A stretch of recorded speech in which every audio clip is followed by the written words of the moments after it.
Welcome to the Conversations That Matter podcast. I am John Harris and joined today with a special guest, Craig, who has designed the discerningchristians.com website, which is a website I've been talking to you about now for a few months. I've been mentioning it usually in passing as a way to kind of get around some of these institutions. To find a solid church. And what we mean by solid is in accordance with the statement of faith that we have on this Discerning Christians website. And it's being against social justice is part of that, being for objective truth and for biblical justice is what we're looking for. So what we're going to do today is we're going to walk through the website. This is going to be a little bit of a tutorial about how to use discerningchristians.com. And then I'm going to ask Craig about kind of what plans there are for the future, what other features maybe we can put on this website, and just kind of the intention behind it. So Craig, thank you for coming on and being willing to explain some of this to us. Yeah, thanks, John. So the website, hopefully the idea behind it is self-explanatory, sort of what we were talking about. We're just trying to make it so you can find a church easily, and hopefully those that live in an area that cannot find a church, that they can find each other, so that if the Lord has gifted them in that way, they'll be able to start a church that actually is orthodox and following scripture. So this main page is just a landing page. It accomplishes very little, but there is a section for signing up for email updates. You probably won't get many email updates right now, since I have a day job on top of building this. But you can put in your first name, your last name, your email, and then get email updates. This is not a sign up. This will not allow you to be able to log in when you are done with this. And it also won't send you an email for confirmation to make sure that you're not spamming it. It will just put your name in a pot, and when we actually get our email updates going, you'll start receiving those. Okay. So like when another feature is added to the website and you update everyone, they'll get a little email telling them about it if they put their name and email there. Okay. Right. Exactly. So then we also have, this is the homepage. So you can click on this or click here, and it's the same location. It's not going to take you anywhere. But we have login. Well, if this is your first time coming here, you're not going to have a login. So once you click on login, you're actually going to have a couple options here. If you've logged in before and you can't remember your password, there's a forgot password section, and then there's a sign up section. If it's your first attempt, you're going to be doing sign up, but every time after that, you don't have to move past that. That's why we have login at the top. Perfect. So yeah, let's walk through a sign up maybe, so people know how to do it. Sure.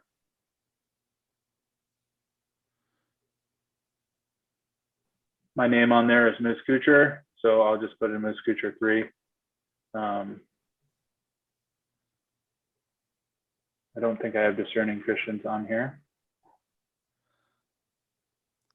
And this email you're putting here, this is also the email address if people have questions as they're going through this, or they get confused, or they just want to even thank you or reach out, they can contact you, Craig, at discerningchristians@protonmail.com. So that's the email address you're putting in there.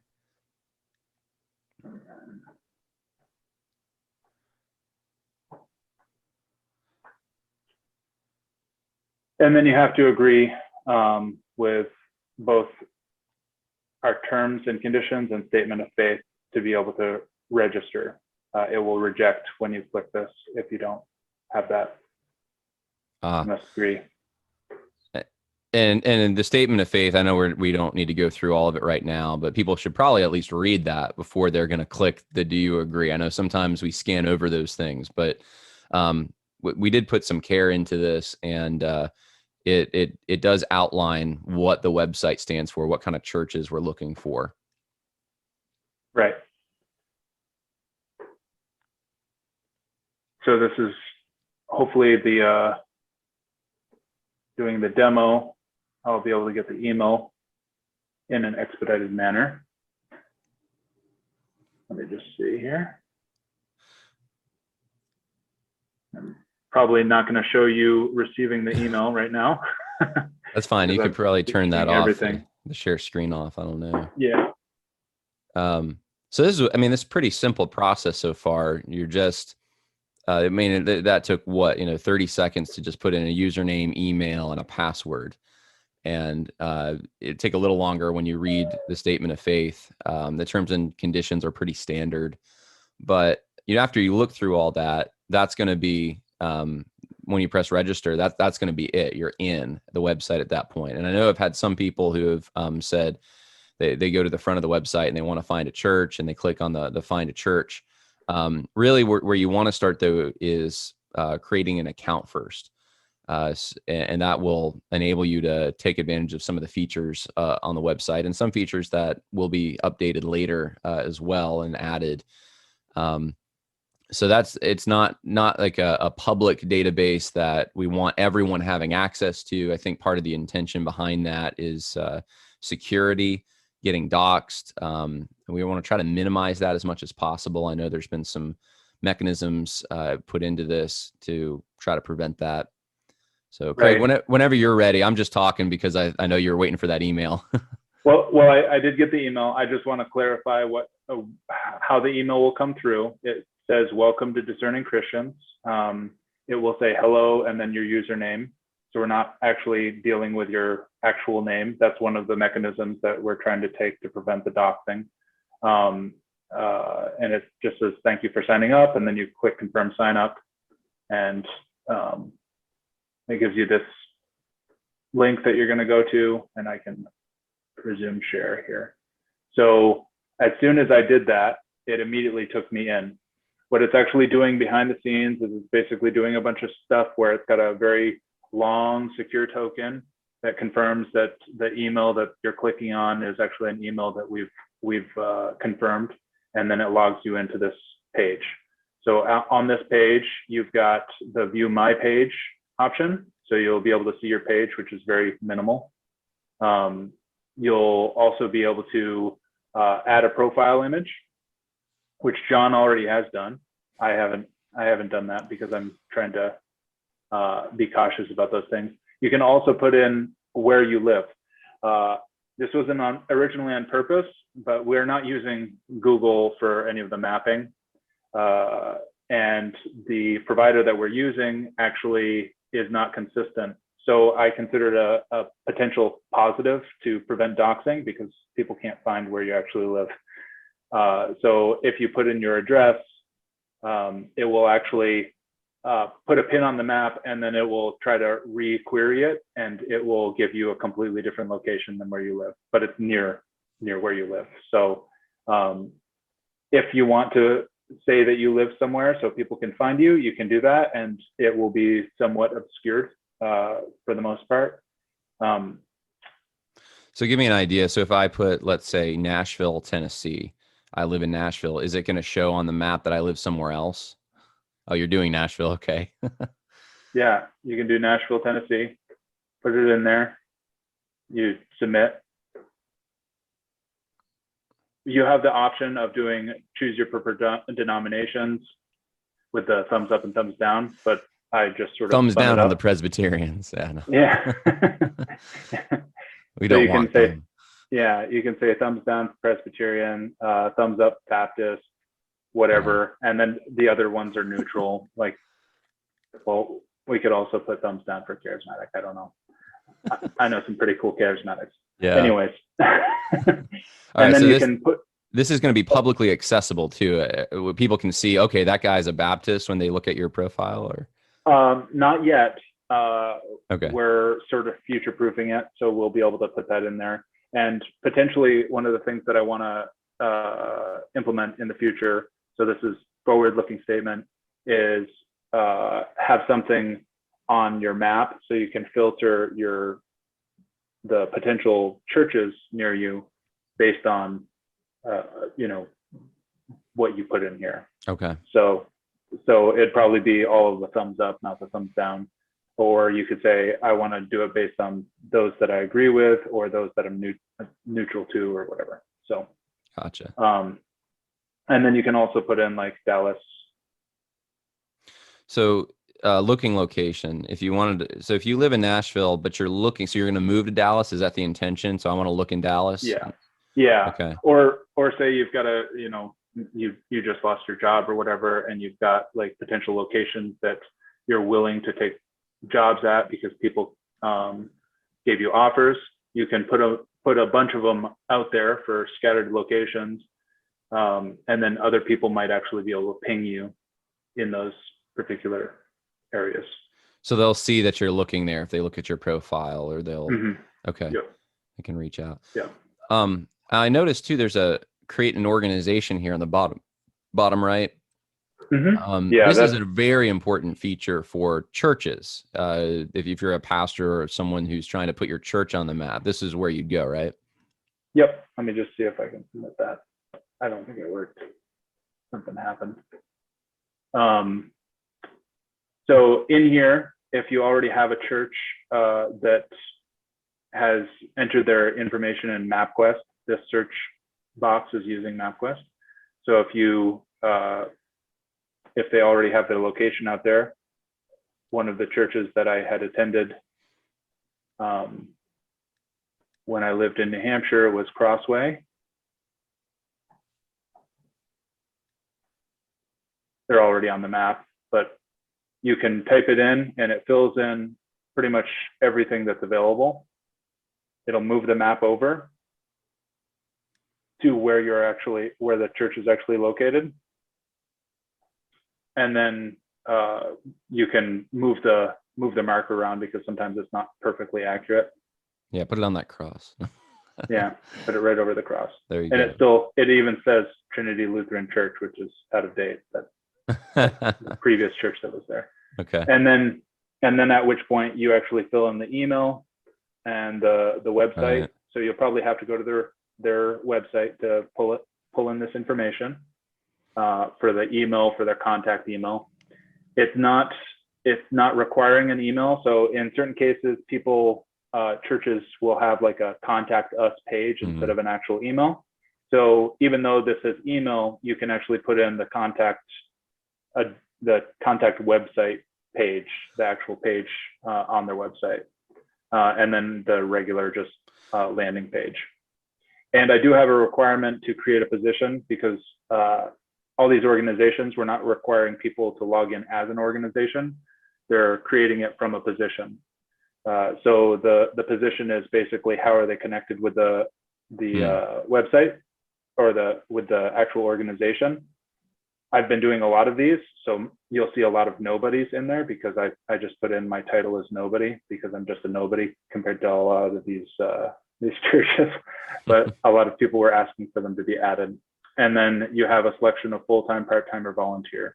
When I'm entering it for somebody else, I always do volunteer. And then you can also provide descriptions. So if you're a pastor, let's say, and you're putting it on that, you might put in your title pastor and then full-time. Right, exactly. Yeah. And so you could there you go. Yeah. And then it's got some editing functionality in here. So if you were to say like, I'm the youth pastor or something. Full-time since 2017.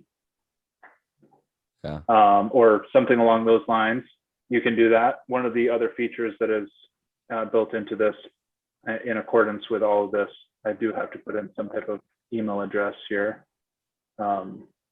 potentially here. That one's already in there, and then info at Team Crossway. So, and you just click submit, and that would be it. You'd have that church would be on the map. If it's not already on the map, it should reject this. Well, maybe not. Well, now you add two. Now you have two of them. I do. You can always delete it. Too. Yeah, I could. Yeah, because I own it, I can delete it. So then there's, if you are one of the managing members of this, when you come in, you're actually marked as an admin.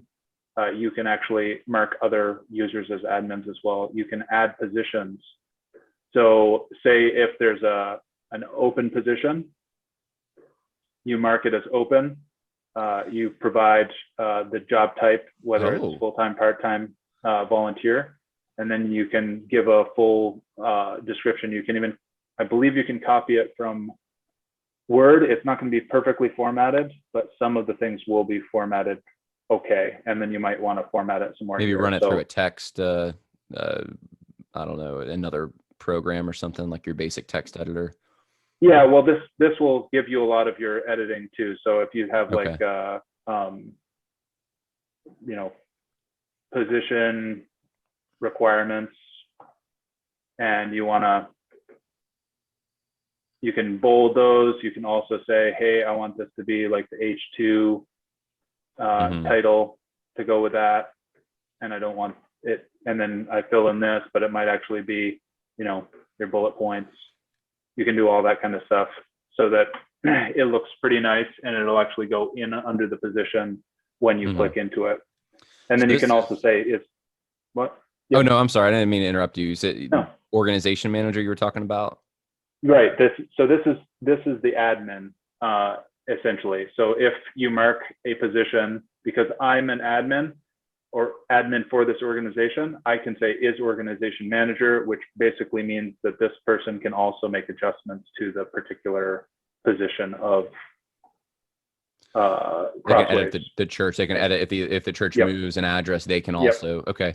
So here's the question I have when you're adding titles. So you could use this to add let's say you're the senior pastor and you want to put the associate pastor or the secretary or something. You could add that here.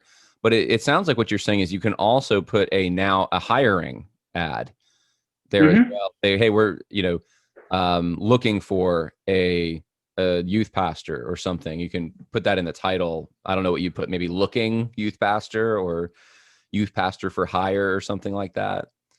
Well, I'd probably just put in a pastor, and what it should do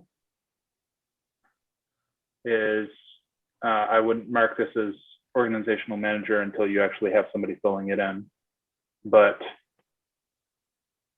just we got an open position for a pastor here.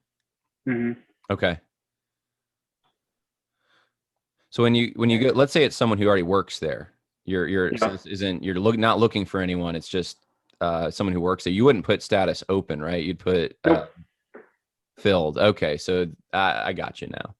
Well, that's interesting. So this can be used then for a church who's looking for a pastor, and then someone who agrees with the statement of faith on this website might be poking around looking for churches in their area and finds out, hey, I'm qualified for this. This might be a good fit. So that's a good feature. Yep. Yeah. It may be that I didn't push this out of QA because it's acting a little different. Yeah. So it should, when I push this out of QA, this will essentially, when you click this, it'll take you back, and then you'll have the new pastor in here. So when you refresh, it'll have pastor and pastor. And when you select that you are a pastor or a pastor candidate, and you're searching, it allows you then to search for the view open positions. Oh, interesting. Okay, so so this is a feature that if you are actually signing up to be on the website, you can put in that you're looking on your profile. Okay. Yeah, and potentially we can make it so the churches will be able to go through the list of people looking as well. Okay, so you're still building this. This is still, but it is usable to find a church and to add a church, right. And so go ahead. We can show that too. Yeah, let's do that. That's the main thing I think people want right now is how do I find a church? So let's say they're looking in, I don't know, Knoxville, Tennessee. They're looking for a church. What would we do? So you would move over to the map. So it took you to Wichita. Where which is where I'm located. You'll be able to see that type of stuff. And then you'll see churches, which are they look like church buildings unless you're there's too many clumped together, which seems to happen a little bit in the Midwest out here. So if you say go to Overland Park area or Kansas City and you refresh, you'll see individual churches, and then you'll see grouped in churches. And then the grouped in churches are like a light teal with, I think, a brown on the outside, and then the grouped people are a brown with a light teal on the outside. So if you click on an individual, you could get their info, maybe their email, and then and then contact them and say, hey, we agree on the same things. We're Orthodox, we're not woke, and maybe if there's enough people, you can start a church if there's not one in the area. Right. Yep. So this will allow you to be able to search for the most part. If for some reason, I think it's because I'm in a private browser, it just doesn't want to behave. Well, let me ask you this. Is there a good browser? What's the browser that people should be using, if any, to look for churches and stuff? I've been using Brave. I don't have a problem, but I haven't used private browsing in Brave all that much. And that's what I'm using right now is Brave. So it just seems to be, maybe it's because they're putting additional stuff on there to prevent access to unwanted information when you're doing private browsing. Oh, okay. So I think it's just because of that. But you can click, you can move around, you can zoom out, and then you can just click refresh search. And depending on how big the search is, it might actually reject if you've got too many records. But as you can see, there's quite a bit out there already. Yeah, so this map is populated. I know I've added a bunch as well of churches that people have sent me, just because I know not everyone understands how to use the website, which is why we're doing this tutorial. So we put it out there so that people had churches to look at as soon as they logged in. And, if there's ever a complaint or, hey, this church should be there, this church shouldn't, you can always email Craig. But you should be able to add a church just going through the process that we've already shown you here. And that's just a great map. I mean, I don't know what's going on with Mississippi. I don't see any churches in Mississippi or Alabama, two places you'd expect to see a lot, or Louisiana. There's a lot in other places. Yeah. They maybe just not following the. They're all in Kansas City for some reason. Oh, there's a few in Alabama and Decatur area. That's just because I'm near Kansas City. Well, this is a service of love, really. I mean, you have a day job and you've just been doing this kind of part-time for now, I don't even know, almost a year, just kind of building this out step by step. People want to support you. I know there's a support tab where they can go at the top. And is it just PayPal or Stripe, or how do people contribute if they want to help you do this? So I've got a few on there right now. So I started a Subscribe Star. I haven't set it up yet. And it also provides, in case you forget the email, but it should be pretty easy. It's right up here, discerningchristians.com, and then Discerning Christians at Proton Mail. If you're not familiar, Proton Mail is a secure mailing service. They don't share your data like Gmail. And then if you want to send Bitcoin, there's a Bitcoin address. There's a Stripe address. There's a Square. And I think, Stripe is associated with PayPal. So Stripe is basically PayPal.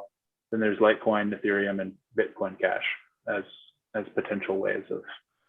Yeah, so there's a lot of focus here on security, on, even with the cryptocurrencies, on kind of trying to prevent cancellation or doxing and these kinds of things, which, this has been the story over the last year of so many companies and organizations and individuals getting canceled. And so we don't want that to happen to this website, which is why all the security measures, which maybe some people get frustrated with a little bit, but it's necessary in our day and age, unfortunately. So yeah, I would encourage you all to go and contribute, even if it's $5. This is a labor of love for Craig. He's got a family, he's got a job, but he is doing this as a service to the church. And it's a pretty big deal. And it's constantly getting better. There's some features, even Craig, you were telling me about. I didn't know that you could put looking for jobs or, help wanted or anything like that. I didn't even realize that feature existed. But so thank you for doing this. And for future looking stuff, some of the stuff that I've always wanted to try and help with is assisting people with understanding other viewpoints. So that's one of the things that I have a concern for when it comes to within the Christian area. We have a tendency to be overly sectarian, not fully understanding the arguments that certain people are having when it comes to post-millennial versus amillennial and premillennial type of understanding of the eschatology. And as I've learned more, I've felt like I wish I knew the arguments a little bit better, not because I want to agree with them, but rather because I want to fully understand how they came to their conclusions. So that's one of the things that I'm hoping to implement. That's much further down the roadmap, but there was a suggestion from one of the users trying to that was using the website. They wanted an option for doing church planning. Basically, churches, locations that don't have a good church, individuals can team together and basically say, hey, we would really like a church plant in this area, be able to mark a certain area instead of having a church, instead of having a planting opportunity. So it might look like like a grayed out church version. So you can go, oh, there's not a church there, but there's a lot of people wanting a church. There's definitely need. So well, yeah, this is kind of, I know we've talked about it. It's a tool that can be used for church planners in the future to identify an area to go to. Right. Yeah. And just people being able to say flat out, like, hey, we really need some help. There's a bunch of individuals here that want to start a church, but we just don't have the resources. We don't know the steps that we need to take. And church planners and pastors and individuals like that can actually be helping to establish a strong foundation to fight against what we're seeing happening in our culture. So we're not quite there yet with having a that feature that we're talking about, but this is in the works. This is something you want to do. Are there other features, things that you are planning on putting on the website that people can see once they have an account? Well, obviously that position thing, I thought it was working, so I must have not pushed one of my